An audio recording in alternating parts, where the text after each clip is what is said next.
आप सभी का न्यूज़ वन इंडिया में।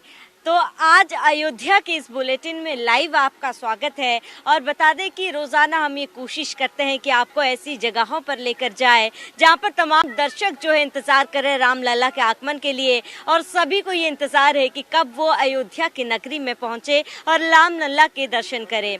ऐसे में न्यूज़ वन इंडिया रोज़ाना आपको ऐसी कहानियों के बारे में सुनाता है या फिर ऐसी तस्वीरें दिखाता है जिसमें केवल आनंद ही आनंद है, और इस आनंद में कब सुबह हो जाती है और कब दिन हो जाता है इसका पता ही नहीं चल पाता। ऐसी जगह है जहाँ पर रामलला की निशानी है, वहाँ पर न्यूज़ वन इंडिया अक्सर कोशिश करता है कि आप सभी दर्शकों तक पहुँचाए, क्योंकि मैं भी ये जानती हूँ कि आप सभी को भी काफ़ी ज़्यादा उत्सुकता होगी 22 जनवरी को लेकर, और आप भी ये सोच रहे होंगे कि कब मौका मिले, कब अयोध्या की धरती पर आप पहुँचे और कब आप रामलला के दर्शन करें।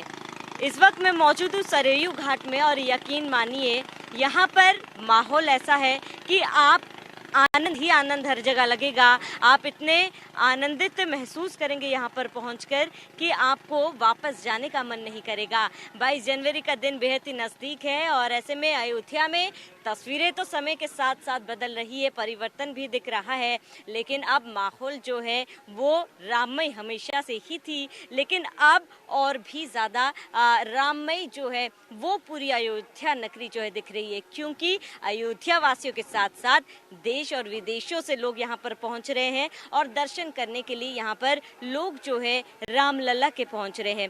सरयू घाट की ये तस्वीरें मैं आपको दिखाऊंगी जहाँ पर सरकार की तरफ से भी ये इंतजाम किए गए हैं। लाइव बोट जो है वो चलाए जा रहे हैं। सरयू घाट में दर्शक जो है, श्रद्धालु जो है वो यहाँ पर पहुँच सकते हैं और यहाँ पर पूरे अयोध्या की भ्रमण भी कर सकते हैं। कहा जाता है कि सरयू घाट में जब भी आप पहुँचते हैं और सरयू घाट को स्पर्श करने मात्र से ही आपको राम भगवान की प्राप्ति होती है। रामलला ने कहा था कि अगर सरयू घाट स्पर्श अगर आप कर लेते हैं तो पूरे राम की प्राप्ति हो जाती है। और ऐसे में ये तस्वीरें मैं आपको दिखाऊंगी। देखिए, सर्द बहुत ज़्यादा है, ठंडी बहुत ज़्यादा है, और ऐसे में जो है ये लोग जो है यहाँ पर सुबह सुबह सरयू घाट पर स्नान करने के लिए पहुँच रहे हैं। और आज का दिन काफ़ी ज़्यादा खास है।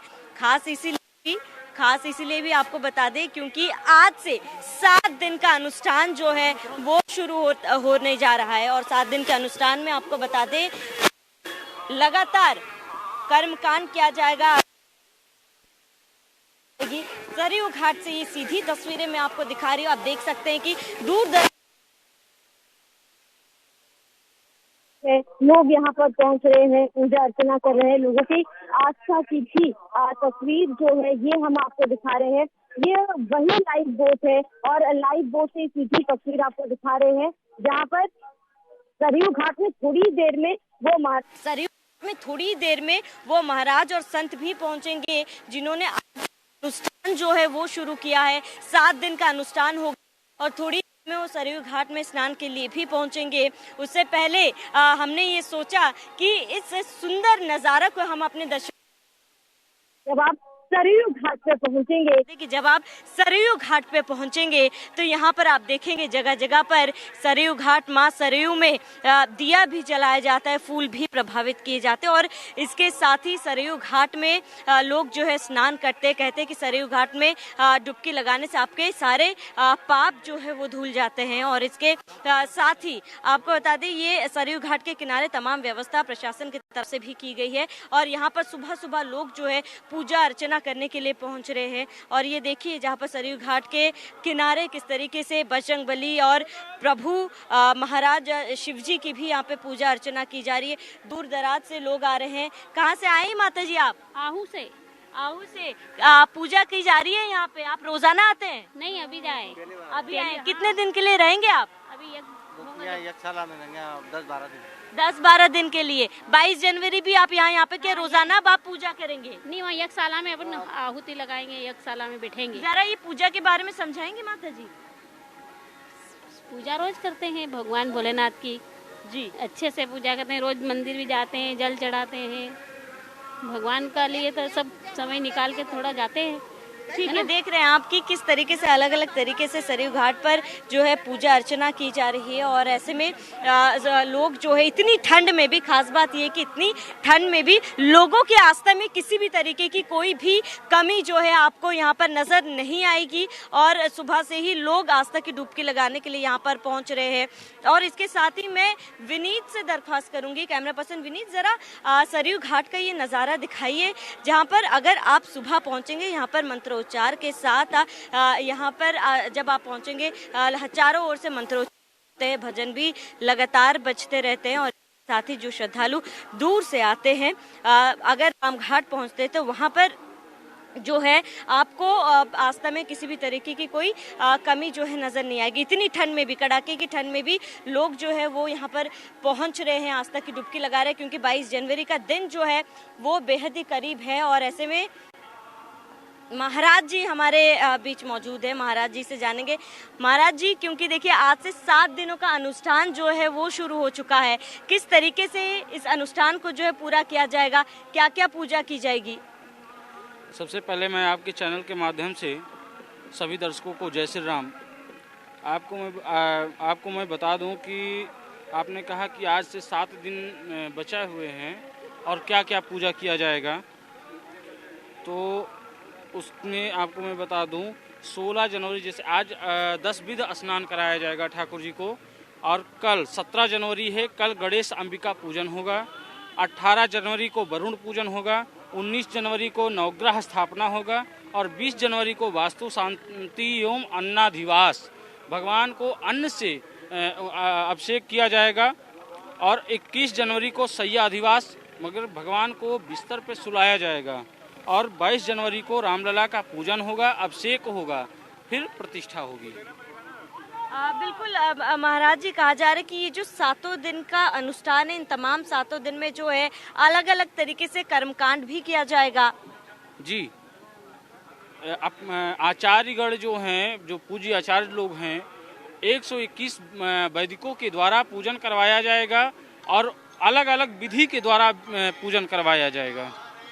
बिल्कुल महाराज जी, ये 121 महाराज जी जो पहुंच रहे हैं, पंडित जी जो पूजा करने के लिए पहुंच रहे हैं, कहाँ से वो लोग आए हुए हैं? देश के विभिन्न जगहों से हैं, सर्वाधिक काशी से हैं, उज्जैन से हैं, इस तरह जहाँ जहाँ वेद विद्यालय हैं वहाँ से जो प्रतिष्ठित लोग हैं पूरे देश से, ताकि श्री राम जन्मभूमि के उसमें प्रतिष्ठा में, श्री राम जन्मभूमि के उद्घाटन के समय संपूर्ण देश का नेतृत्व उसमें रहे, इसके लिए सभी लोगों को समावेश किया गया है।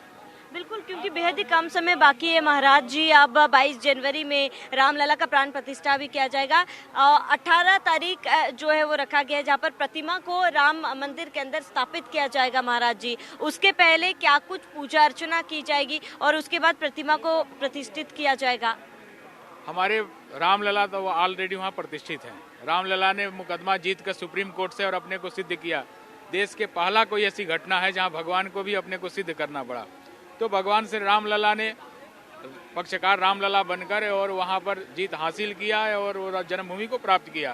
तो भगवान का सिंहासन वहाँ रखा जाएगा, लेकिन दूर से दर्शन करने के लिए भक्तों के लिए एक बाल स्वरूप भगवान का वहाँ पर मूर्ति रखी जा रही है। उसका जो विधान है, जलाधिवास, अन्नाधिवास, फूलाधिवास, वस्त्राधिवास, ये सारे जो कार्य हैं, ये हमारे वैदिक विधान के द्वारा इन पूरे विधानों को वहाँ संपन्न करके और भगवान को वहाँ प्रतिष्ठित की जाएगी। उसमें कई लोगों ने भगवान की बड़ी सुंदर सुंदर मूर्तियाँ बनाई। उसमें जोगी हैं, वो जोगी की मूर्ति को मान्यता मिली और श्यामल भगवान, सुंदर श्यामल भगवान का वहाँ 5 वर्ष के जैसे भगवान थे, राम लला थे। तो लल्ला को देखने के लिए भक्त जैसे देखें, दूर से भी अपने लल्ला का दर्शन कर सके। खेलत खात फिरे अंगना, पग पैजनी बाजत पीरे कछोटी, वा छवि को रस खाने बिलोकत, बात काम सजनी हरि बड़ो सजनी, हरि हाथ सो ले गयो माखन रोटी, धूल भरे अति भीत श्याम जू, कैसी बनी सिर सुंदर चोटी। रहीम खान खाना ने, रस खान ने बड़ा ही सुंदर वर्णन किया है कि भगवान का कैसी श्यामल मूर्ति है, कैसी उनकी चोटियाँ बनी है, कैसा उनका स्वरूप बना हुआ है, उसी हिसाब से ठाकुर जी का श्री विग्रह वहाँ पर प्रतिष्ठित होने जा रहा है। बिल्कुल महाराज जी, क्योंकि बाल स्वरूप जो है रामलला का, उन्हें उनकी प्रतिमा को जो है वो प्रतिष्ठित किया जाएगा, प्राण प्रतिष्ठा उनकी की जाएगी। लेकिन ऐसे में महाराज जी कई कहा जा रहा है कि माँ सीता की मूर्ति जो है मंदिर के अंदर नहीं लगेगी। मूर्खों का प्रश्न है ऐसा। भगवान की जन्मभूमि है और भगवान तो अभी वहाँ जन्म ही ले रहे हैं, तो वहाँ इस प्रकार की परिकल्पना करना, इस प्रकार की बातें कहना, ये वो उनको ज्ञान ही नहीं है किसी प्रकार का। वहाँ राम लला का प्रतिष्ठा हो रहा, भगवान का बाल विग्रह है, बाल स्वरूप है, ठीक है। तो उस समय अब किसी लड़के ने फोटो देखा माँ बाप के शादी का, तो कहा कि इस एल्बम में तो मेरा ही फोटो नहीं लगा, रोने लगा, चीखने। ये उसी तरह की बात है। तो जन्म, उसका तो जन्म ही नहीं हुआ था। माँ सीता अपने जन्मभूमि पर उस समय रही होंगी, भगवान अपने जन्मभूमि पर हैं। जहाँ सीता जी के साथ प्रतिष्ठा, हमारे कनक भवन में जाइए तो कनक भवन भगवान का निज निवास है, उनके रात्रि विश्राम का स्थल है। माँ कैकेयी ने मुँह दिखाई में दिया, तो वहाँ कनक भवन में श्री किशोरी जी, श्री सीता जी और श्री रामलला दोनों विराजमान हैं। वंदे विदेह तनया पद पुंडरीकम कैशोर सौरभ समाहित योगी चिंतम हंतुम त्रितापमनिशं मुनिहंस सेव्यम सनमान शाल परपीत पराग पुंजम। तो माँ श्री किशोरी जी की, श्री सिया जी की आशीर्वाद सबको वहाँ प्राप्त होता है। कनक भवन जाकर वो दर्शन करें। जिनको ये समझ में नहीं आता और जिनको इतनी छोटी सी बात समझ में नहीं आती, उनको धर्म के अंदर कोई टिप्पणी करने का कोई अधिकार नहीं है। उनको मूर्खों के श्रेणी में रख दीजिए। बिल्कुल महाराज जी, क्योंकि देखिए कि सरयू घाट की तस्वीर इतने समय में महाराज जी कितनी बदली है। बहुत सुंदर है। सरजू जी की थोड़ा ठंडक का महीना है, तो ठंडक के कारण क्योंकि सरजू जी पूरे हिमालय से आती हैं, तो हिम जम गए हैं इस समय। नहीं तो आप देखेंगे तो यहाँ से लेकर और उस पार्ट तक जहाँ वो पेड़ दिखाई दे रहे हैं, यहाँ तक पूरी सरजू जी का पार्ट, सबसे बड़ा पार्ट दिखाई देता है। इसके बाद या तो गंगा जी का पटना का वो 5 किलोमीटर का पुल देख सकते हैं, या तो ब्रह्मपुत्र जिसको मोदी जी ने वहाँ पुल उद्घाटन किया था। ये हमें लगता है कि एशिया का सबसे बड़ा पुल है जो 9 किलोमीटर का है। कभी आप जाना तो वहाँ दर्शन करना। अरुणाचल और असम के बीच में है वो, तो बड़ा अद्भुत है। तो हमारी सरजू जी इतनी निर्मल है, सुंदर है, स्वच्छ है और बहुत रमणीक। सब घाटों का निर्माण पहले से हुआ, लेकिन इस घाटों का भी आधुनिकीकरण हो रहा है। बिल्कुल महाराज जी, क्योंकि देखिए प्रधानमंत्री मोदी 11 दिन के अनुष्ठान में है, जजमान है वो, और ऐसे में कहा जा रहा है कि वो सिर्फ अभी फिलहाल फलहार खा रहे हैं, दूध दही खा रहे हैं। और ऐसे में आज से जो अनुष्ठान शुरू हुआ है, जो पंडित इस अनुष्ठान को कर रहे हैं, 121 पंडित करीब आए हैं, अनुष्ठान करेंगे, महायज्ञ करेंगे, क्या उन्हें भी इन नियमों का पालन करना होगा? जी, जो भी वैदिक ब्राह्मण होते हैं, जो भी यजमान होते हैं, उन सब को ये नियम, उन सब पर नियम ये लागू होता है कि एक टाइम मतलब हो सके तो दोनों टाइम फलाहार करना चाहिए। अगर नहीं हो पा रहा है तो किसी कारणवश कोई दिक्कत आ जा रही है तो उनको एक टाइम फलाहार आवश्यक है, क्योंकि जब तक ये पूजन होगा तो आप भोजन नहीं करेंगे। भोजन करेंगे तो आपको मलमूत्र त्याग कर पाएंगे। इस कारण से आप फलाहार की व्यवस्था ज़्यादा अच्छा रहता है। अच्छा महाराज जी, देखिए क्योंकि 22 जनवरी का वक्त काफ़ी कम है, 22 जनवरी में एक तरीके से कहे आप साधु संतों की वर्षों की तपस्या जो है वो पूरी हो रही है। अब कितने उत्साहित हैं आप और क्या महसूस कर रहे हैं आप लोग? आपको मैं बता दूं कि साधु संत इतना उत्साहित हैं कि इसका वर्णन नहीं किया जा सकता है। और साधु संत ही नहीं, जितने भी भारत में ही नहीं पूरे विश्व में जितने भी राम भक्त हैं, सब लोग उत्साहित हैं। सब लोग हर तरीके से आनंद कर रहे हैं। और राम जी की आने की उपलक्ष्य में कोई रामचरितमानस का पाठ कर रहा है, कोई भजन संध्या कर रहा है, कोई भजन कीर्तन कर रहा है, कोई राम नाम जप कर रहा है, कोई यज्ञ कर रहा है, कोई अनुष्ठान कर रहा है, कोई राम कथा कर रहा है, कोई भागवत कथा कर रहा है। जिससे जो बन पड़ता है सब लोग अपने तरीके से लगे हुए हैं, सब लोग अपने अपने तरीके से कर रहे हैं। और 22 जनवरी को पुनः फिर भव्य और दिव्य दीप उत्सव का कार्यक्रम करेंगे लोग। बिल्कुल, यानी कि भावनाएं जो है, कोशिशें अलग हो सकती है, तैयारी अलग हो सकती है, लेकिन भावनाएं है कि पीढ़ी की तपस्या है यहाँ। और कितनी पीढ़ियां इसमें निकल गई, हमारे कितने पूर्वज इसमें लड़ते लड़ते मर मिटे। हम लोग बड़ा सौभाग्य है कि उन लोगों की तपस्या का फल हम लोग अपने आंख से देख पा रहे हैं। स्वामी श्री वामदेव जी महाराज, स्वामी श्री निश्चलानंद जी महाराज अभी हैं, इनके पूज्य गुरुदेव निरंजन देव तीर्थ जी महाराज जो राम जन्मभूमि के लिए अयोध्या में भी कई बार उनकी यात्रा हुई है, अशोक सिंघल जी, ये सभी लोग ने अपने से कहा था कि इसी नेत्र से हम भगवान का दर्शन करना चाहते हैं। आज अयोध्या के गलियों में आप जाइए, अयोध्या के सड़कों पर, राजपथ पर आप जाएंगे तो आपको मिलेगा कि हम कहीं गए नहीं हैं, हम यहीं हैं। और अशोक सिंघल जी का फोटो लगाकर, सभी महापुरुषों की तस्वीर लगाकर और आने वाले भक्तों का और इस घड़ी का वो लोग अभिनंदन कर रहे हैं। बिल्कुल महाराज जी, क्योंकि देखिए अब उत्तर भारत में ठंड काफी ज्यादा है और ऐसे में हमने देखा है आप लोगों को सरयू घाट में सुबह सुबह आप स्नान करते, ठंड नहीं लगती आपको? नहीं, ठंड तो जैसे सबका शरीर है उसी तरह हम लोग का भी शरीर है, लेकिन जब आपका मन निर्मल रहेगा, मन आपका जो माँ के प्रति समर्पित रहेगा, आप भी जाएंगे तो जल से कभी ठंड नहीं लगता, स्नान करने से ठंड लगता है, ये लोगों का ये भ्रम है। जब आप स्नान करेंगे तो उस समय बिल्कुल ठंडक अपने जगह चल जाए, क्योंकि मन बना हुआ है। जब मन में नहीं रहेगा तो छोटी सी बात भी पीर बन जाएगी, और यहाँ जो पीर है, यहाँ जो कष्ट है, वही तपस्या है और वही आनंद का कारण हो जाता है। इतने ठंडी में देखिए कहाँ कहाँ से लोग आने को परेशान हैं, जो नहीं आ पा रहे हो पछता रहे हैं, और जो आ गए हो किसी भी व्यवस्था में आप देखेंगे बालू के रेत में लोग सोने को तैयार हो जाते हैं, है ना। बिल्कुल, अयोध्या में तस्वीरें हमने देखी है कि लोग दूर दूर से आ रहे हैं केवल इसीलिए कि रामलला का प्राण प्रतिष्ठा होने वाला आज है। उन्हें लगा कि हमारी जो संस्कृति थी, हमारे ऊपर जो कुठाराघात हुआ था, हमारे ऊपर जो प्रहार हुआ था, हमसे जो हमारा अधिकार छीन लिया, निश्चित रूप से हमें वो प्राप्त हो रहा है, और जब राम मंदिर बनेगा तब राष्ट्र मंदिर बनकर तैयार हो जाएगा। बिल्कुल महाराज जी, क्योंकि आपने कई तस्वीरें आपने अपने आंखों के सामने देखी होंगी। अयोध्या की बात करें तो अयोध्या कितनी बदली है समय के साथ, क्योंकि परिवर्तन को समय लगता है, लेकिन अब की अयोध्या, आज की अयोध्या के बारे में आप क्या कहना चाहेंगे? आपने कहा अब की अयोध्या और आज की अयोध्या के बारे में आप क्या कहना चाहेंगे? आज की अयोध्या को देख करके ऐसा प्रतीत हो रहा है, ऐसा महसूस हो रहा है कि जैसे पूर्व में त्रेता की अयोध्या को देखा जाए। हम लोगों ने तो देखा नहीं है, कल्पना कर सकते हैं। तो ठीक त्रेता की अयोध्या की तरह हम लोगों को आज की अयोध्या महसूस हो रही है। त्रेता युग की बात करें, त्रेता युग में तस्वीरें जो है वो काफी अलग होगी, चाहे दीपोत्सव दीपावली की बात करें या फिर अन्य त्योहारों की बात करें। लेकिन अब अयोध्या में जिस तरीके से दीपावली मनाई जा रही है, और अब 22 जनवरी का समय जब महाराज जी बेहद ही नजदीक है, आप ये महसूस कर पा रहे हैं कि त्रेता युग में जिस तरीके से दिवाली मनाई गई होगी, भगवान के आगमन को वनवास से जब भगवान वापस लौटे थे तब जो मनाई गई होगी, 22 जनवरी का दिन भी वैसे ही होने वाला है। लगभग अभी से ही ऐसा हो गया है।